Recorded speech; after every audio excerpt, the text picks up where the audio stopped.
안녕하십니까 여러분, 책사TV 책사입니다.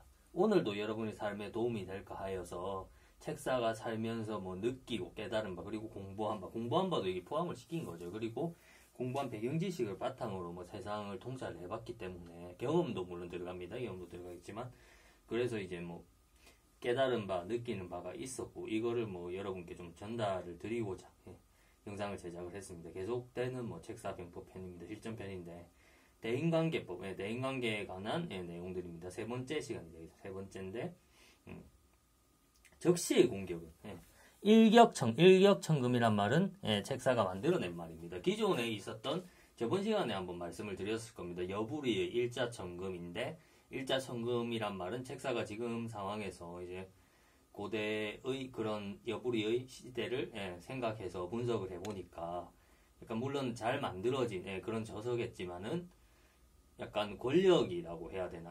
여부리가 전성기 때는 정말 권력이 기세등등했잖아요. 그래서 이제 권력의 영향 때문에 사람들이 말을 못하는 그런 부분도 있을 거다 했지만은, 지금 책사가 말씀드리는 부분에 대해서는 책사는 아무런 사회적 권력도 갖고 있지를 않고, 뭐 사회에서 책사가 나라를 통치하는 지배층은 더더욱 아니고 세계를 움직이는 사람은 더더욱 아닙니다. 이러한 입장에서 책사는 공정하게 자기가 배운 바에 의한 것들, 그런 것들을 여러분께, 그리고 삶을 체험해보면서 저는 이제 필요 없는 것들을 버리고 제가 알고 있던 것들 중에 필요한 것들을 남겨서 가지고 가겠죠. 그래서 그러면 좀 더 공정하다고 볼 수가 있습니다. 왜냐하면 이런 권력이라든가 어떤 이념, 사상, 단체 이런 것과 연관을 객관적으로 제가 아는 사실만을 말씀드리기 때문에. 그래서 제가 살아보면서 여러 가지 상황들을 겪어보고 또 여러 가지 일들을 겪어보고 하니까, 적시에 여러분이 이제 공격을 하시게 되면은 일격에 천금과 같은 효과가 있습니다. 그리고 두 번째로 말씀드리겠지만, 이 적시에 잘 꽂힌 일격이다 그러면은 승부를 아예 이 한 번으로 바로 끝내버릴 수 있는 경우도 있습니다. 예를 들어 뭐 비즈니스 같은 경우에는 뭐 여러 가지, 일격이라는 것은 뭐 여러 가지 상황에 적용될 수가 있겠죠. 뭐 비즈니스 같은 경우 마케팅이 될 수가 있고, 뭐 시장 점유율을 위한 승부가 될 수가 있고, 뭐 여러분 주변에 뭐 누가 여러분을 이유 없이 괴롭히는 사람이 있다 그러면은 이런 경우 일격은 이제 법적 조치 뭐 이런 게 될 수도 있고 뭐 이렇겠죠. 있는데, 제가 말씀드리는 일격이라는 것은 뭐 단순한 이제 폭력 이런 걸 말씀드리는 게 아닙니다. 왜냐면은 비유해서 이제 일격이라는 표현으로 통합해서 썼지만, 우리가 뭐 불법적인 폭력행위 같은 걸 하면은 자기 자신이 오히려 더 피해를 입겠죠. 저는 우리 자신이 피해를 입자 이렇게 하자고 영상을 제작하는 것이 아니기 때문에, 이러한 것도 이제 폭력적인 그런 것을 말하는 게 아니라, 앞서 말씀드렸듯이 비즈니스에서 이제 비즈니스를 잘 성공시키기 위한 뭐 방법들이라든가, 아니면 여러분 뭐 개인으로 또 범위를 좁힌다면 여러분 개인을 보호하기 위해서 이제 법적인 뭐 보호 조치라든가 고소라든가 뭐 고발 이런 거라든가 이런 게 될 수가 있겠죠. 그래서 적시의 일격을 여러분이 잘 하시면은 이 한 번의 승부가 매번 적시에 잘 꽂혔다고 해서 상대방이 타격은 받겠지만 매번 한 번으로 정리가 되는 건 아니에요. 하지만은 한 번에 이제 승부를 바로 끝내버릴 수 있는 그런 경우까지 생깁니다. 그래서 적시라는 게 이제 공격을 할 때는 굉장히 중요합니다. 그래서 우물쭈물하다가 뭐 시기를 놓쳐버리고 시간을 놓쳐버리면 되려 뭐 자기는 잘못도 없는데 억울하게 당하는 이런 경우까지 생길 수가 있거든요. 그래서 이 경우는 대단히 뭐 안 좋고 또 억울한 부분이겠죠. 여러분은 잘못이 없는데 뭐 당하기까지 해야 되니까. 그래서 이제 항상 제가 볼 때 그럼 이 적시의 포착에 대해서 여러분께 말씀을 드리자면, 이 적시의 포착은 여러분이 항상 깨닫고 신경을 쓰고 있어야 됩니다. 그래서 저번에도 말씀드렸지만, 내가 뭐 A, B, C라는 사람, 요새의 시대에는 뭐 이 사람을 이제 먼저 사귀고서 파악하는 게 아니고, 파악을 꼼꼼하게 해야 되는, 파악을 꼼꼼하게 하시고 그 다음부터 이제 조금씩 가까이 하시는 게 좋은데, 가까이 하시더라도 이제 경계를 항상 주지 마시고, 이 사람이 뭐 어떤 행동을 하고 있는가, 뭐 어떻게 살아가고 이런 거를 항상 이제 꼼꼼히 분석을 해주시는 게 좋습니다. 왜냐하면 요새는 워낙 하도 복잡한 세상이고 리스크가 굉장히 이제 큰 세상이기 때문에 이런 부분에 대해서 여러분이 신경을 써주시는 게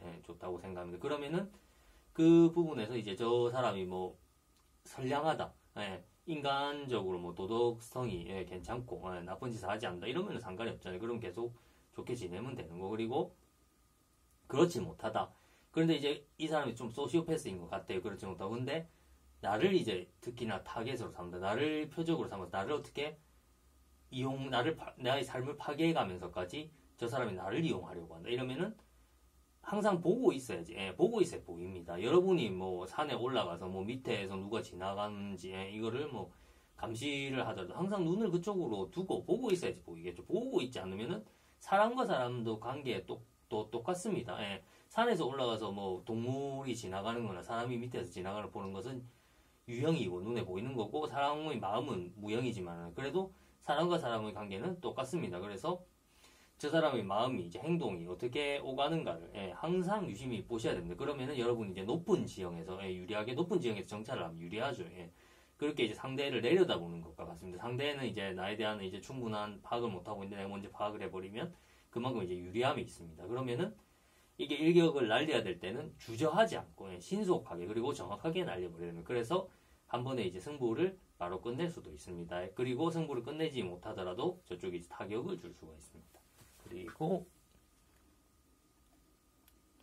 세 번째 사고방식에 대해서 제가 말씀드리고자 하는 것은 책사가 이제 책사병법을 설파하면서 여러분께 말씀드리는 게 기본적인 이치라든가 원리라든가 제가 깨달은 뭐 진리 이런 것도 여러분께 말씀을 드리지만 사회적으로 유행어 같은 게 지금 엄청 많아졌잖아요. 왜냐하면 공중파에서만 예전에는 유행어를 만들어냈는데 지금은 유튜브에서도 또 나오고 그러니까 SNS나 유튜브를 통해서 이제 유행어를 만드는 곳이 생산하는 곳이 많아졌으니까 여러분 뭐 유행어라는 건 아까 말씀드렸듯이 뭐 무형의 산물이지만은 그 뭐더라고 해야 되나 사람의 마음이 오가는 것처럼 그것과 똑같은 사람의 마음도 눈에 안 보이잖아요. 무형의 산물이지만은 여러분이 상식적으로 생각을 해볼 때 유형의 것이든 무형의 것이든 뭐 생산하는 기관 시설이 많아지면 물량이 많아지는 것은 당연한 일 아니겠습니까?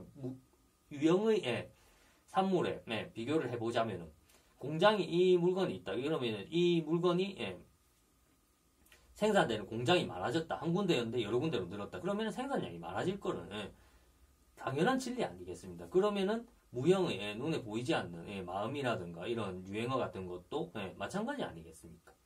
그래서 보면은 요새 나온 이제 무형의 눈에 보이지 않는 유행어 중에 하나인데 소수만 문제이지 뭐 그 집단의 다수 또는 대다수는 문제없다. 이런 주장들이 자꾸 나오고 있습니다. 이런 주장들을 퍼뜨리는 분들 누군지도 모르겠고 솔직히 어떤 목적을 가지고 뭐 이런 말씀을 하시는지도 모르겠는데 제가 책사가 결론을 말씀드리자면 분석과 이제 조사를 통해서 깨달은 말을 말씀드리자면은 이 말은 완전히 틀린 말입니다. X입니다. X.